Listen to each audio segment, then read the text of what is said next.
మనిషి చాలా చక్కగా ఏర్పరచుకున్నటువంటి కులం, చాలా జాగ్రత్తగా తయారు చేసుకున్నటువంటి మతం, చాలా పొదుపుతో సంపాదించుకునేటటువంటి ధనం, ఇలాంటి అనేక భావజాలాలు మనిషి పైన ఏలుతున్నాయి.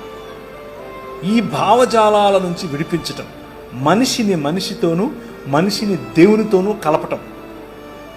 ఈ క్రైస్తవ లోకంలో ఎంతమంది ఈరోజు విగ్రహారాధనలో ఉన్నారో చెబితే మీకు అసలు అర్థం కాదు.